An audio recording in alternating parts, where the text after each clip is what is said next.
एक साहब जो हैं वो मसाज कराने गए, हाँ, और रियल वाक़या बता रहा हूँ क्योंकि खुद जानता हूँ, 5 स्टार होटल में कराची में। अच्छा, जब मसाज उन्होंने करवा लिया और उसके बाद ये हुआ कि वो जिस लेडी ने मसाज किया था उसने बाहर निकल के लूज टॉक की। लूज टॉक से मुराद ये कि उसके साइज़ वाइज पे बात की, सही है ना, जो क्लियर बताऊँ। ये बात फैलना शुरू हुई।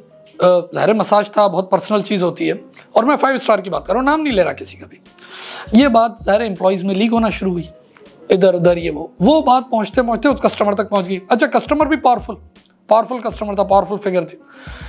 एक तो कस्टमर था। अब जब उसको ये बात पता चली कि यार मैंने यहाँ मसाज करवाया 5 स्टार में और ये बाहर निकल के मेरे बॉडी पार्ट्स के बारे में बात कर रही है, तो उसने अपनी इन्फ्लुएंस लगा के सिर्फ उस लेडी को डिसमिस नहीं करवाया, उसने वो मैनेजर को भी डिसमिस करवा दिया उधर से।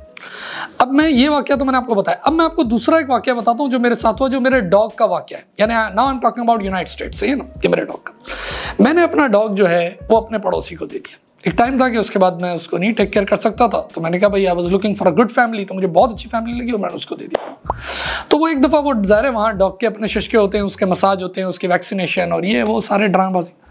तो वो डॉग को लेके चला गया वेट के पास। आपको पता है जब वो लेके गया है तो थोड़ी देर में मुझे कॉल आई है कि हेलो दिस इज सुभान मिर्चा। मैंने कहा यस। बोला we have your dog here and there is some guy who is claiming that he is the owner of XYZ।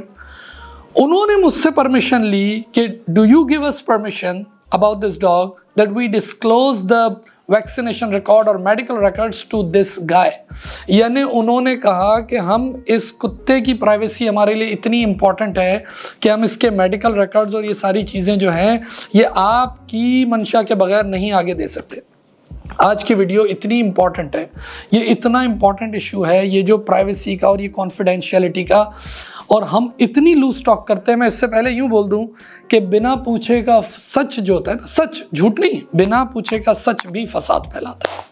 कि आपसे पूछा है किसी ने, लेकिन हम लोग इतनी लूज टॉक कर रहे होते हैं, चाहे हम ऑडिट फर्म में हों, हमारे स्टूडेंट्स इंटर्नशिप पे हों, हम लोग रियल एस्टेट एजेंट हों, हम इधर बैठिए तुझे पता है यार फलाने साहब जो है ना वो मुझसे प्रॉपर्टी खरीद रहे हैं। तुमसे किसी ने पूछा, तुम्हें किसने कहा कि ये बातें बताओ?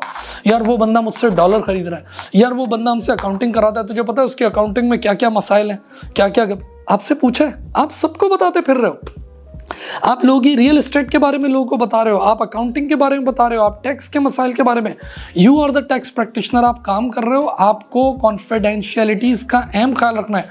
और मैं ऐसे कई लोगों को जानता हूं जिनके पूरे कैरियर इस चक्कर में तबाह हो गए just because the disclose information, यानी द कॉन्फिडेंशियल इन्फॉर्मेशन। तो ये जो स्टूडेंट्स हैं, इंटर्न्स कर रहे हैं, आर्टिकल्स कर रहे हैं, जॉब कर रहे हैं, कुछ भी, आपके पास US के क्लाइंट है, पाकिस्तान के क्लाइंट है, कुछ भी, आप वीडियोग्राफर हो, फोटोग्राफर। अच्छा, कभी कभार हम लोग बरमबाजी में भी ये कर जाते हैं कि नहीं यार वो तुम्हें पता है यार उस बंदे, अरे उस लड़की ने तुम्हें पप्पी दी थी या उस लड़के ने तुम्हें पप्पी दी थी, ये बात सबको बताने की थोड़ी थी यार।